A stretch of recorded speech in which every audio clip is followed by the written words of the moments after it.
I'm 60 years of age today, in fact. I live on the Black Isle, which is a peninsula just north of Inverness. I've had a stoma for 2.5 years. My last job was as Director of Public Relations for the NHS up here, and I had to retire early on grounds of ill health about over 10 years ago, I think. I have a colostomy, and it came about because I had about 20 years of perianal fistulas, which looked and sounded and so on like Crohn's disease, but actually at the end of the day wasn't Crohn's disease, wasn't proven to be Crohn's disease, but because of all the scarring and so on with surgeries, I was beginning to get into the area of incontinence. So we agreed that the best option was, at the end of the day, was a stoma, and it's a permanent stoma, and it's the best thing I've ever done. So it's been a tremendous thing for me the last 2.5 years. It really improved the quality of my life immeasurably. Well, actually, you've had COVID-19. Obviously, you are on the mend, but you have reflected on actually the impact it's had, not just on you, but on you and living with a stoma, and you wanted to pass on some of your thoughts and experiences of the COVID-19 virus for other ostomists to learn from your experience. I have very well managed asthma. I don't ever remember having an asthma attack. So when the cough started up, I actually thought this must be what asthma is. But it was really very, very intense indeed. And in fact, every ostomate's experience is that wake-up call at 4 o'clock in the morning where you have to get to the loo to change your bag. And it was as I was doing that the cough actually kicked in. And it was really very, very strange experience indeed. I can more or less change my bag in the dark with my eyes closed, and that's not a problem. But it was a cough, and it was the sense of the unrelenting nature of it. It wasn't a wheezy cough, it was a short, sharp, constant cough. And on reflection, I think, it was quite scary, and I did get very scared. I actually had a sense that I could die actually as a result of this. It was a very intense situation. I called out for my wife, and she came through, and I was, if you knew me, I'm not a sobber, but I was sobbing really. I just thought, this is really serious. So eventually it did calm down, and I phoned the asthma nurse the next morning to try and get a phone appointment, and the GP phoned back and said asthma symptoms. And my symptoms at that time were the cough, extreme backache, really heavy fatigue, night sweats. I was putting a towel on my pillow, and I was probably changing that about 5 times a night, although strangely my temperature was okay, and various other odds and sods, but diarrhea as well. And he said, look, this isn't asthma, this is COVID-19. So, my reflections on that was, certainly for me, I have a parastomal hernia, and a cough is a big issue for me because, you're constantly worried about what's going to happen here. Yeah. But I was reflecting more for people who don't have a hernia, who are frightened of developing one. Yeah. And I think that the cough would be extra.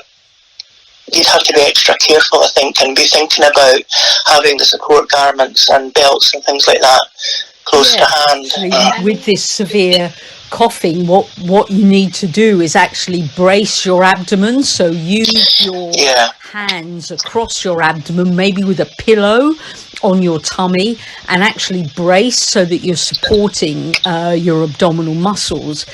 But you're quite right. If somebody does have a light support garment, then actually wearing it when you have COVID-19 is actually really important. My natural inclination when I do cough is to sort of nurse my stomach, put my hands over it, and it's almost a bit of sort of heat release as well, and it does feel quite comforting. But when you're in the middle of the coughing attack, I think probably, well, in my situation, I was changing my bag. It would have been difficult anyway. But I think probably if after I'd done that, I'd put on the belt, or I'd, as you say, sort of put a pillow over or something like that, it would have probably helped a lot.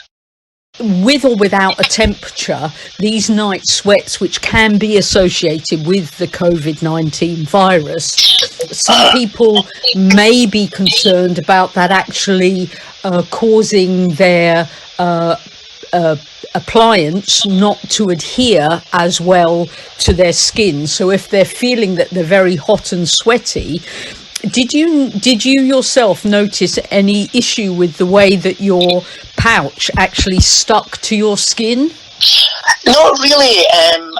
What I did notice, I know this isn't the exact point, but what I did notice was my output levels seemed to rise quite a bit. And I don't know if that was the cough was sort of forcing things through or not. I don't know. But certainly I was changing the pouch out of the bags quite a lot. Yeah. But in terms of the adhesive, I can't say I noticed a great. For me, it was mostly around about my head, and my hair was drenched. So I could actually see, now that you point that out, I can see that as being a real issue for people, actually. Yeah. It's becoming apparent that some people present with gastrointestinal symptoms, with diarrhea, with abdominal pain, rather than the cough at first. So the fact that you had an increased liquid output from your colostomy, it would be in keeping with that is caused by the virus itself rather than the action of coughing. That's interesting. Actually, I mean, the pain was, I've got quite a high threshold of pain, but this pain was 8 out of 10, I would say. And I phoned up 111, and it was 7 o'clock at night or something like that. I didn't really want to, because I live out in the country. So I didn't really want to travel into town, but they said get to the assessment centre really now kind of style. So I had to drive in, and I would say to any person, any ostomate who's worried about that if you do have to go into the assessment clinic, it's a really superb service. It's really very respectful, and nothing to be frightened of at all. But certainly the pain was immediately identified. I thought it was maybe having a kidney stone or something like that, but the pain was immediately identified as a muscular pain, and set me at my ease. But yeah, I think if I'd probably been wearing the belt or the vest or something like that, probably could have saved myself that trip.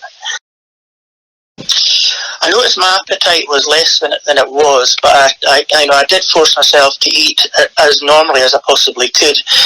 Drinking, I was absolutely dehydrated, I think, and I was consuming a lot of water, and constantly really. The sweating and so on was really quite extreme at times. So I was drinking a lot.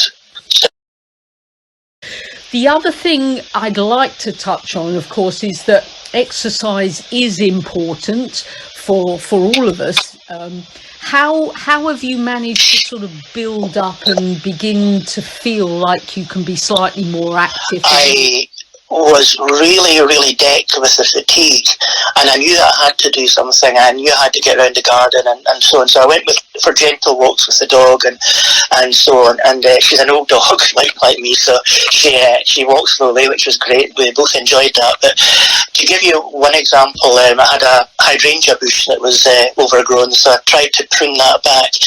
It took me 2 days to prune the hydrangea bush, and I had to go into sleep immediately afterwards because it was so hard. But it was important for me to do it. I felt it was important for me to do it, not only physically but also for my mental health, because I think when you're sitting in a chair, coughing, looking out the window, so I have done some sort of gentle stuff around the garden.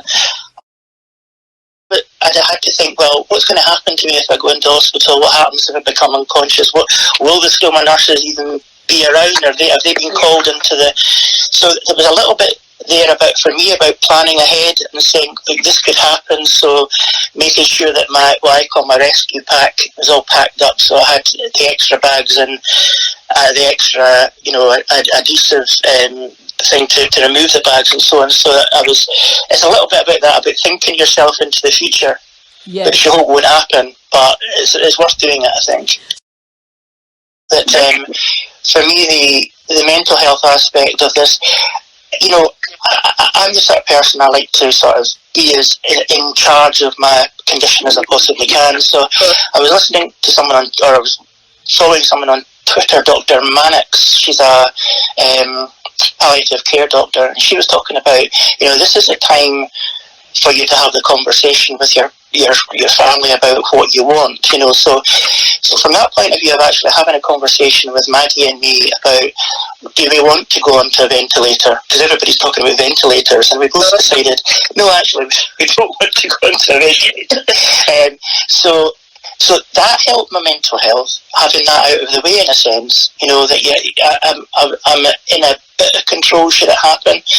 But the other things were much more, as you've described, I'm cutting down on the amount of radio and TV that I'm doing, being quite shrewd about what you can and can't follow, and watching Twitter. I'm a bit of a Twitter addict, and I know that, but being careful about not getting sucked too much into it, because there is more to life than this, although when you're in it at the time it doesn't feel like there is. And I think having that network around, I find the Twitter ostomate community just so good, so supportive, and so being able to talk about, even just to sort of say, look, this is all getting a bit too much for me, I think that's all important. It's so beneficial for us to learn from your experience, Brian. I think it's phenomenal. So thank you for sharing this.